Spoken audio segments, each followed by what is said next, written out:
The sun dipped low over the horizon, painting the sky in shades of gold and crimson, as Emma and Lucas zipped their backpacks closed for the final time. At 23 and 24, they were young, vibrant, and wildly in love, the kind of couple whose laughter could fill a room and whose dreams knew no limits. Their friends often joked that no adventure was too reckless for them, no place too remote. And tonight, they were about to prove it. Their destination was a small, forgotten village nestled deep in the northern forests, a place rarely marked on maps, whispered about by travelers seeking the untouched and the unknown. Emma's eyes sparkled with excitement as she double-checked the itinerary. "Lucas, imagine how quiet it's going to be. Just us, the woods, and maybe some wildlife," she said, her voice a mixture of thrill and curiosity. Lucas chuckled, brushing a strand of hair from her face. "And maybe a ghost or two," he teased, a grin tugging at his lips. Emma rolled her eyes but laughed, the sound echoing against the empty streets of their last town before the forest began. They didn't notice the old man sitting on a bench near the bus stop, his gaze lingering longer than comfort allowed. "You don't belong there," he muttered under his breath, eyes dark as the evening sky. Lucas waved politely, thinking little of it, while Emma brushed it off as a local eccentricity. The first day in the village was everything they had hoped for. The air crisp with pine, the narrow cobblestone streets winding like ancient secrets, and the abandoned chapel on the hill that seemed to watch over the town like a silent sentinel. By evening, they had settled into a small inn run by a stoic woman who offered them a single warning as she handed over the keys. Some places, some old places, they remember. They do not forget easily. Respect the chapel. The couple exchanged glances, a shiver passing through Emma as if a whisper had danced along her neck. Lucas laughed it off. "Sounds like a story to scare tourists. Don't worry, we'll just take some pictures." But as darkness fell and the forest around the village swallowed the last remnants of sunlight, the chapel's silhouette loomed in the distance, isolated, crumbling, and strangely inviting. That night, as they lay in their room, neither slept easily. The wind carried strange whispers, or maybe it was the rustling of leaves. Emma swore she heard footsteps outside the window, and Lucas, ever the skeptic, promised it was only the forest playing tricks. The next morning, eager to explore, the couple packed lightly and set off toward the chapel. The path was overgrown, tangled with roots and vines, as if nature itself tried to warn them away. Birds chirped in fragmented bursts, the forest unusually silent between their songs. As they reached the chapel's edge, Lucas hesitated. "It's bigger than I imagined," he said, his voice low. Emma stepped forward, hand in his. "It's beautiful," she whispered. But beauty, they would soon learn, often hides shadows. Inside, dust coated every surface, and cobwebs clung to the corners like frozen memories. Sunlight slanted through cracked stained glass, casting fractured colors across the stone floor. They laughed nervously, taking pictures, not noticing how the temperature seemed to drop with every step, or how the air smelled faintly of something metallic, like old iron. Hours passed, and the couple wandered deeper into the chapel, drawn by an unspoken curiosity. That's when they found it, two coffins, plain and unadorned, standing side by side near the altar. Lucas nudged Emma, joking, "Imagine if someone actually slept in these." But Emma didn't laugh. There was something wrong. A sudden gust of wind slammed the doors shut behind them. The echo of the closing wood was deafening in the emptiness. They tried to open the doors, but they were stuck fast. Emma's heart raced. "Lucas, we need to get out." "No." He tugged, pushed, but the doors didn't budge. A shadow flickered across the wall, a movement that couldn't be explained. Panic began to replace laughter. The forest outside seemed to lean closer, the whispers now louder, more insistent. And then, Just as suddenly as it had begun, the sensation passed. The doors creaked open on their own, as if inviting them to leave. Shaken, they ran back toward the village, unaware that something had followed them, or perhaps had never left the chapel at all. That was the last night anyone saw Emma and Lucas. The morning after, the village awoke to a normal day. A thin mist clung to the cobblestones, smoke curled from chimneys, and the innkeeper moved silently about her chores. But Emma and Lucas were nowhere to be found. Their room was untouched, bed still neatly made, luggage stacked as if they had never left. The innkeeper frowned, a sense of unease settling in. She called out their names, knocked on doors, but there was no answer. Back in the town square, the couple's absence quickly became known. Locals exchanged uneasy glances, a few whispered stories of travelers vanishing into the forest, never to return. The old man from the bus stop watched from afar, his expression grim, lips moving in silent prayer. Hours turned into a day, and when Emma and Lucas failed to return, their families were contacted. The fear that had been a whisper now became a scream. They wouldn't just disappear, Emma's mother sobbed over the phone, clutching a faded photograph of the two of them smiling on a mountain trail. Lucas' father pounded the table, rage and worry tangled in his fists. Something's wrong. Something very wrong. The police arrived the next morning, combing the village and the surrounding forest. Search parties ventured into the woods, calling out the couple's names, scanning every path and shadow. Days turned into a week, and still there was no sign of Emma or Lucas.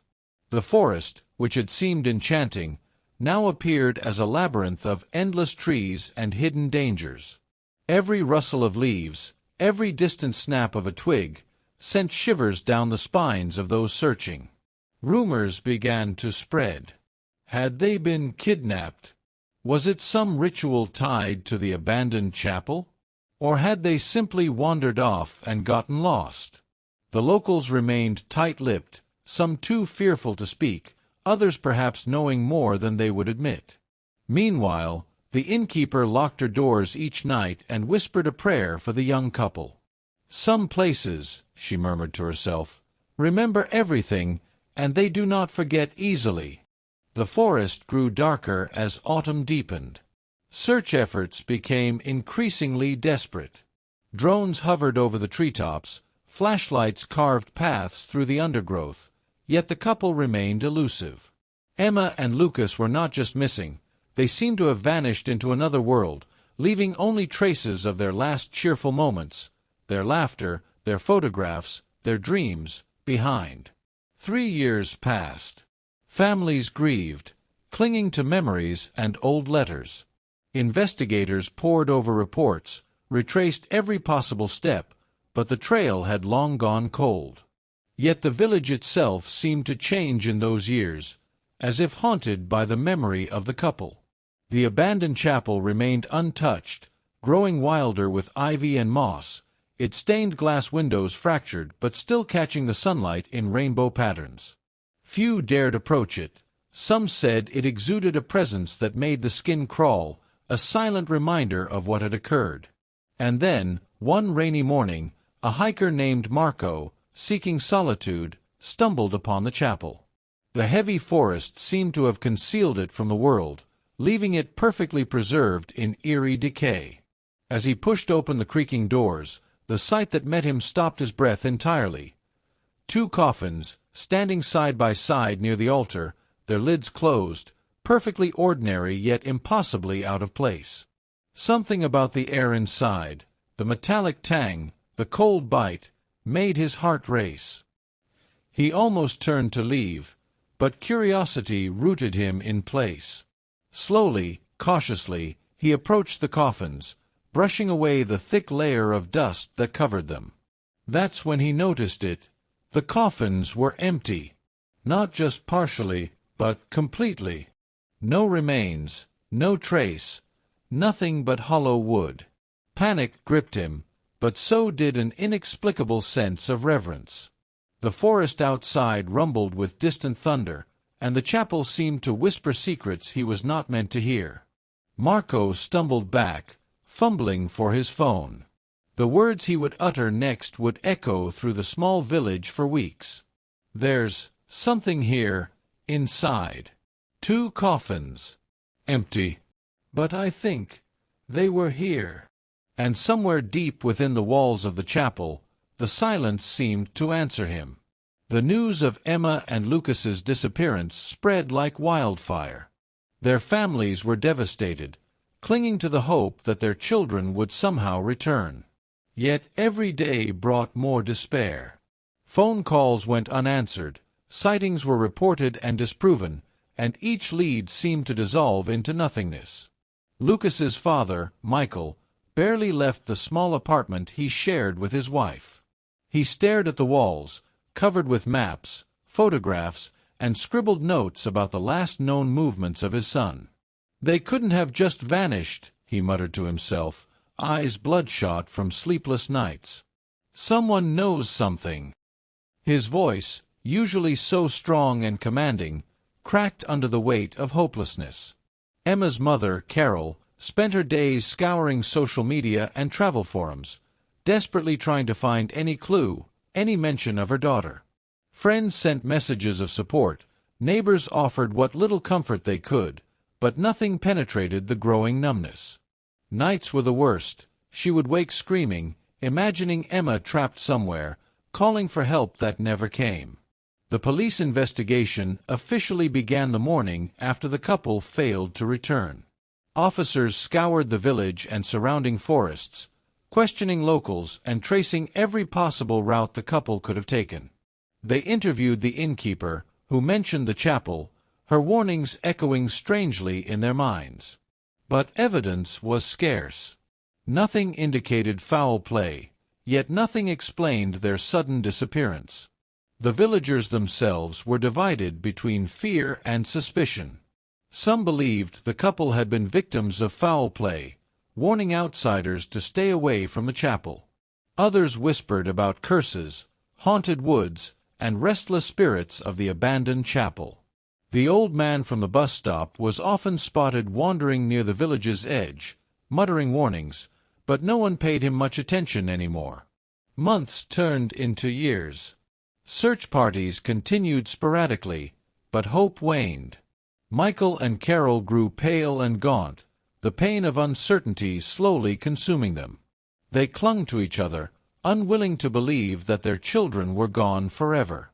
Yet, late at night, when the house was quiet, they allowed themselves the truth they couldn't voice aloud.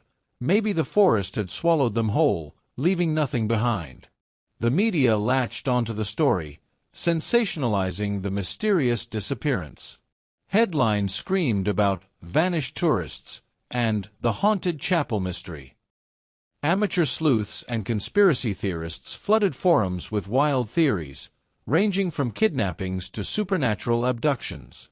Some insisted the chapel had been built on ancient grounds, cursed by long-forgotten rituals. Others claimed Emma and Lucas had simply wandered too far into the forest, victims of nature itself. Despite the speculation, no one could explain the lingering sense of unease in the village. Locals began avoiding the forest entirely, leaving it to reclaim the chapel and the paths that led to it. The once picturesque village seemed smaller, quieter, as though the absence of the couple had created an invisible shadow that touched everything. 3 years passed. Search efforts had long ceased, but Michael and Carol refused to let the story die. Every year on the anniversary of their children's disappearance, they visited the village, retracing the paths Emma and Lucas had taken. Each visit ended in heartbreak, the chapel looming on the hill like a silent, unyielding sentinel. And then, on a particularly gray autumn morning, a new development shook everything awake. Marco, a hiker unfamiliar with the village's tragic past, stumbled upon the abandoned chapel deep within the forest. The moment he saw it, a chill ran down his spine. He had explored abandoned places before, but something about this chapel felt alive. Pushing open the heavy, decaying doors, he stepped inside. Dust swirled in the pale light that filtered through the broken stained glass windows. And then he saw them, two coffins, standing side by side, completely empty, yet somehow full of meaning. Mako's breath caught in his throat. His hands trembled as he approached, unable to tear his eyes away. He fumbled for his phone, dialing the local authorities with a voice that shook. "There's something here. Two coffins. Empty. But I think they were here." The call sent ripples through the village. Michael and Carol were summoned immediately, hope and terror colliding in their hearts. Had their children finally been found? Or had the forest claimed more than it had already? When they arrived, the chapel's doors groaned as they opened. The air inside was thick, heavy with dust and the lingering scent of something metallic, like iron or blood long dried. The coffins stood silently, a pair of empty witnesses to years of unanswered questions. Their lids were closed, but an invisible story seemed etched into the wood. The investigators examined the scene meticulously. Footprints, fingerprints, and other traces were catalogued. The empty coffins confounded them. How could two young adults vanish into coffins that now stood empty? The mystery deepened, intertwining grief with horror. For Michael and Carol, seeing the coffins was surreal. They ran their hands over the polished wood, feeling the cold emptiness inside. Their hearts ached with longing, confusion, and fear. These coffins, these silent containers, were proof that something had happened. But what? No one had answers. The village held its breath as the investigation reopened, bringing with it rumors, whispers, and the weight of a secret that had waited 3 long years to reveal itself. The rain fell in sheets that morning, drumming relentlessly against the canopy of the dense forest. Marco had been hiking for hours, seeking the solitude only a remote wilderness could provide, when he stumbled upon the chapel. From a distance, it had looked like nothing more than a forgotten ruin, cloaked in ivy and shadow. But as he drew closer, the sheer size of the structure made him pause. Its walls were cracked, stones shifted with age, and the stained glass windows, though broken in places, glimmered faintly with the muted light of the overcast sky. Pushing open the heavy wooden doors, Marco's boots echoed against the stone floor. Dust rose in lazy swirls around him, catching the light in tiny golden beams. He hesitated, feeling a chill crawl along his spine. The air smelled of damp earth, mildew, and something metallic, something that reminded him of iron. Then he saw them, 2 coffins, standing perfectly still near the altar. The sight froze him in place. They were unremarkable in appearance, simple, unadorned, wooden, but their presence was impossible to ignore. It was as though the room itself had been waiting for someone to notice them. Marco stepped closer, heart pounding. He could feel a strange vibration in the air, a weight pressing down, almost sentient. He knelt by the first coffin and gently pressed a hand to the lid. Cold, solid, empty. The thought hit him like a punch to the chest. These coffins held nothing. No remains, no signs of decay, nothing at all. His phone trembled in his hands as he dialed the local authorities. "There's something here. 2 coffins. Empty, but I don't know, I feel like they were here," he stammered. Within hours, police, forensic teams, and even local media arrived.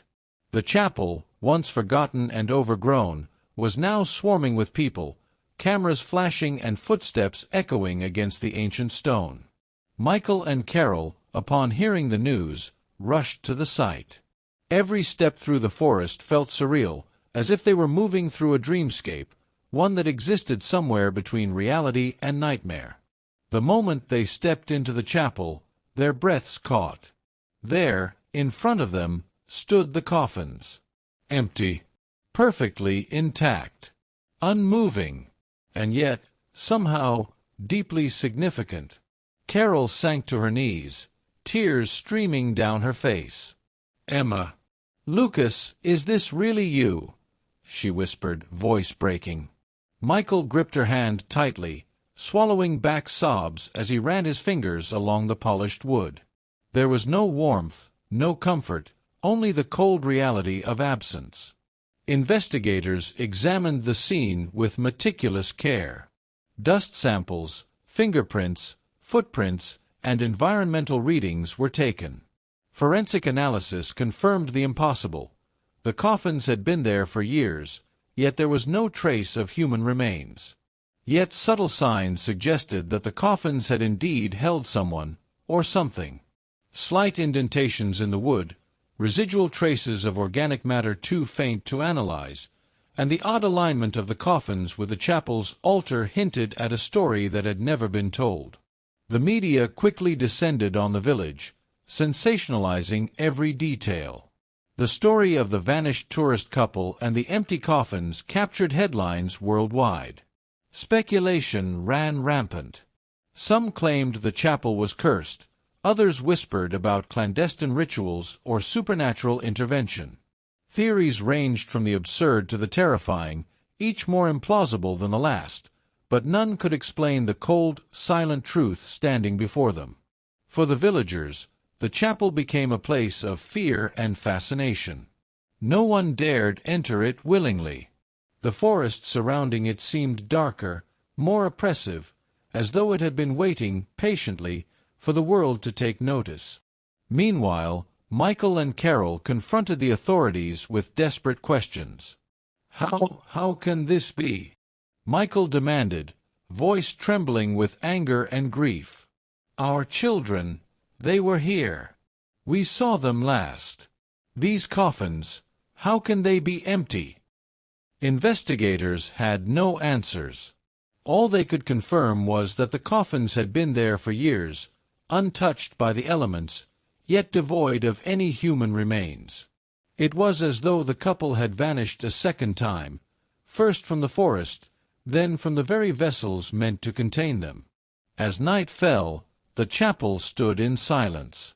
The rain had stopped, leaving the forest damp and still. Michael and Carol lingered outside, staring at the darkened windows, unwilling to leave but unable to enter again. The coffins remained inside, silent, empty, and immutable. They were a cruel reminder that some mysteries cannot be explained, that some stories do not end the way we expect. And in the shadows, the chapel seemed to breathe, as if acknowledging the presence of the living, yet guarding the secrets of those who had disappeared within its walls. The days following the discovery were a blur of flashing lights, hushed whispers, and relentless questioning.